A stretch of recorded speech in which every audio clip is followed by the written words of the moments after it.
The Buffalo War of 1877. The Comanche's final clash at Hidden Gorge.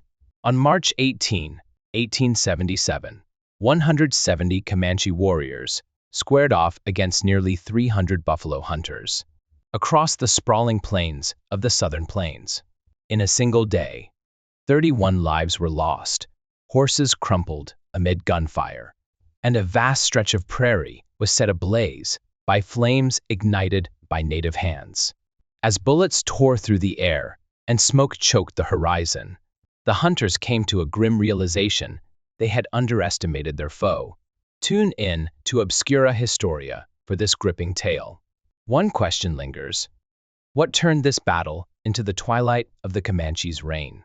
The backdrop: a prairie stripped bare. By late 1876, the Southern Plains had transformed into a graveyard of bones. The once mighty herds of American bison, lifeblood of the Plains tribes, for centuries lay in decaying heaps across the landscape. Professional buffalo hunters, armed with .50 caliber Sharps rifles capable of dropping a beast from 600 yards, systematically killed between 3,000 and 5,000 animals each day. Official records from 1875 note that over 1.8 million hides were shipped eastward by rail that year alone, a testament to the scale of the slaughter. This wasn't just a business, it was a calculated act of war. Major Samuel Carter of Fort Griffin wrote in a dispatch dated October 1875, "Each buffalo carcass is a blow against the Indian. Destroy their sustenance, and we dismantle their resistance without firing a shot." General William Tecumseh Sherman echoed this sentiment in a blunt address to Texas officials. "Encourage your hunters to wipe out the herds. When the buffalo are gone, the plains will belong to cattle and the rancher." For the Quahati Comanche, the last defiant band of their people, this loss hit harder than any weapon. Their winter count a painted record of key events, labeled 1876 as the year the earth went silent. At the Fort Sill Reservation in what is now Oklahoma, government rations consisted of spoiled cornmeal and beef, so rancid it carried the stench of death. Agency logs from late 1876 report 52 deaths from starvation and disease between November and January, with children bearing the heaviest toll. War Chief Red Moon, a 38-year-old leader who had grudgingly led his band to the reservation in 1875 after years of resistance, watched his people waste away. During a ration handout in December, he confronted Indian agent Thomas Grayson. "You swore to feed us when we laid down our arms. Now my son's ribs show through his skin, and the buffalo you slaughter were our lifeline." Grayson's response, scribbled in his log, was curt: "Washington provides what it can. Patience is your only recourse." On December 22, 1876, Red Moon reached his breaking point. Under the shroud of a moonless night, he rallied 170 warriors, roughly 2/3 of the Quahati's remaining fighters, and slipped away from Fort Sill. They headed northwest toward the Llano Estacado, a 30,000 square mile expanse of high plains that had been Comanche domain for generations. Excavations near Silver Falls reveal campsites from this trek, showing they carried little beyond weapons. Many had bartered their last scraps of wealth for Winchester, repeating rifles and ammunition. This flight wasn't without precedent. Unlike the Kiowa and Cheyenne, who had been crushed in the Red River War of 1874, the Comanche had often evaded decisive defeat by melting into the rugged canyons of the plains, re-emerging only when desperation drove them.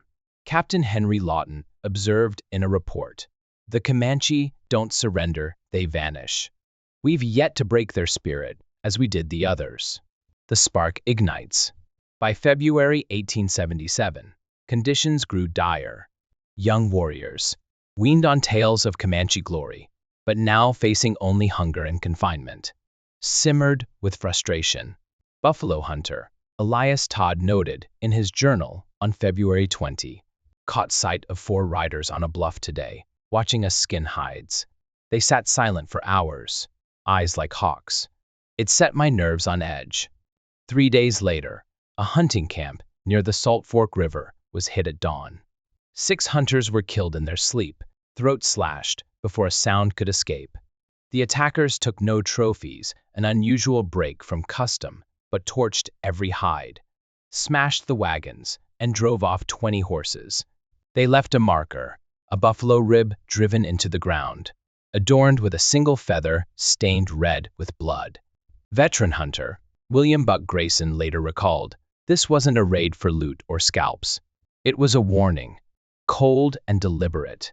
They aimed to bleed us out of their land." Historians now see this as a turning point. The Comanche weren't fighting for pride or plunder, they were battling annihilation.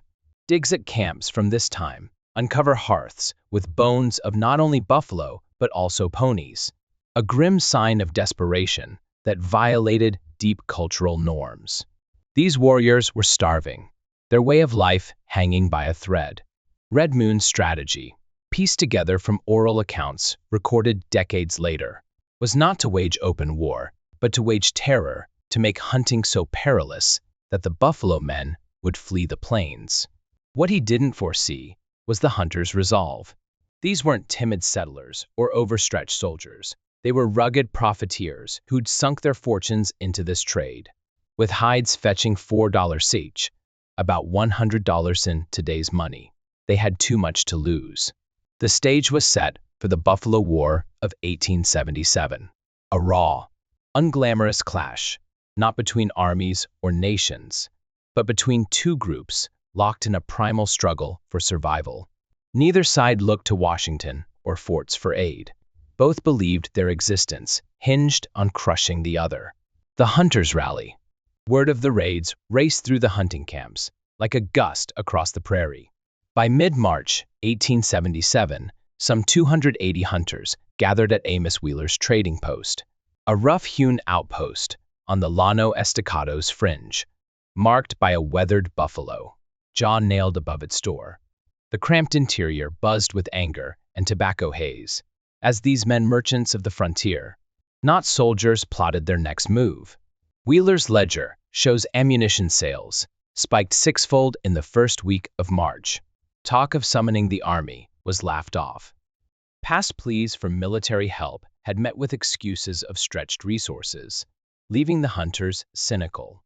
Unbeknownst to them, Major Daniel Pierce at Fort Concho had already deemed his 120-man garrison too thin to chase Comanche bands, advising civilians to fall back to towns, a message that wouldn't reach them for weeks. The hunters, unwilling to abandon their hides and gear, chose vengeance over retreat. On the night of March 11, they hatched a plan not to hunker down, but to hunt the hunters.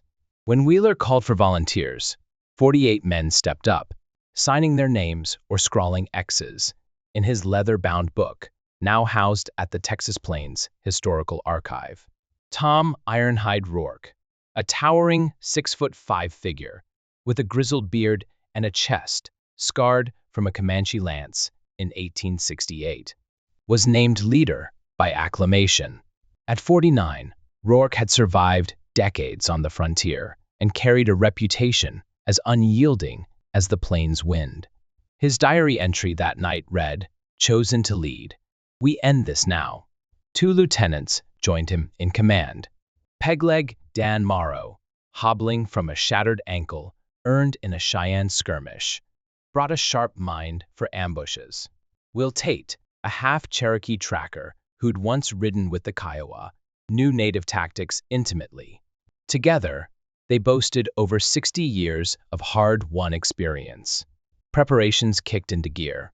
Jacob Quartermaster Hale, a former Union supply officer, tallied their gear: 2,000 rounds of ammo, 3 weeks of jerky and hardtack, 5 wagons, and a string of mules. Medical needs fell to Doc Silas Reed, a wiry ex-barber from Kansas who'd patched up more gunshot wounds than he could count. Their ace was Mateo Alvarez, a wiry New Mexican scout who'd guided Colonel George Baylor's cavalry in 1874.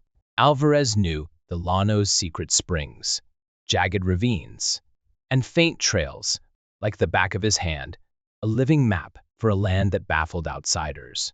From March 12 to 14, the hunters retooled their arsenal. Long-barreled Sharps rifles, perfect for buffalo, were swapped for nimble Winchester 73s. Some rigged wagons with iron sheets and cut loopholes, crafting crude armored carts. On March 15, as a cold dawn broke, Rourke rallied his men outside Wheeler's post with a grim promise. "We're not after hides today. We're after them. No turning back." The column rolled out 5 wagons, trailed by riders in tight pairs, heading northwest toward the Llano's towering caprock. They'd crossed a line, morphing from traders into a rogue militia, unbound by law or orders. What they didn't grasp was that the Comanche they chased had changed too, not the lords of old, but a desperate remnant fighting for their last breath. The ascent and the hunt. The Llano Estacado loomed ahead, its 700-foot escarpment, a sheer wall of rock and dust. The wagons, groaning under their loads, couldn't climb straight up. Rourke ordered the group to skirt the base, hunting for a pass. After 9 miles, Alvarez spotted a twisting goat trail etched into the cliffside. Hale judged the slope at 35 degrees, too steep for standard teams. The hunters improvised. They hitched 10 mules to each wagon, men hauling ropes from above and shoving from below. It took 6 grueling hours to haul the convoy up, costing them 2 mules, one lamed by a snapped tendon, the other shot to end its misery. Atop the plateau, the world shifted. The Llano unfurled as a boundless sea of grass, its howling winds scrubbing away tracks in minutes. Yet Alvarez picked out signs of Comanche passage, bent stalks, a stray arrowhead, faint hoofprints leading toward Red Rock Canyon, a known refuge. Rourke kept the pace deliberate, eyes sharp for an ambush. They covered 20 miles that day, bedding down in a shallow basin that masked their campfires. Sentries rotated every 3 hours, rifles cradled against the chill. On March 16, the trail sharpened fresher droppings, a discarded waterskin. Alvarez reckoned the Comanche were less than 12 hours ahead. By noon, vultures wheeled overhead, hinting at a kill. At dusk, Alvarez took 2 riders, Sam Quickdraw Ellis and Nate Burris, scouting ahead. 3 miles out, they crept to the lip of Red Rock Canyon. Below sprawled a Comanche camp, 35 tippies in a loose arc, 120 horses penned by brush, women tending fires, children splashing in a creek, warriors 70 or 80 strong sharpened blades, or smoked pipes.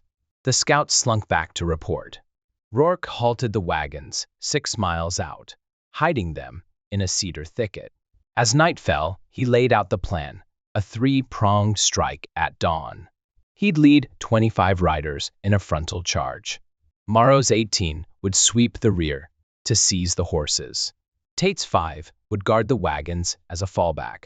Alvarez, Ellis, and Burris would scout pre-dawn to ensure the camp held. Rourke's orders were stark. Hit fast, hit hard. No quarter for fighters. Spare the rest were not butchers.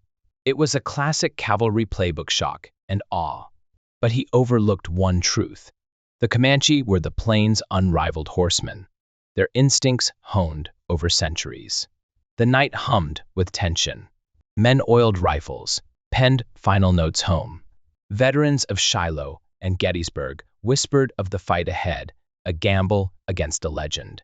Alvarez pulled Rourke aside, his voice low. "These are Quahati. They've never bent a knee. They'll die before they yield." Rourke's reply was steel, "Then we'll match them." The battle breaks. At dawn on March 18, the hunters took position above what would later be dubbed Hidden Gorge. Rourke's 25 riders lined the eastern rim, Morrow's 18 the west, Tate's 5 anchoring the center.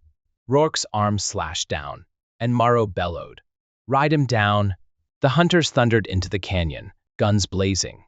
The first salvo caught the Comanche off guard, felling 5 warriors near a cookfire. Shouts pierced the air.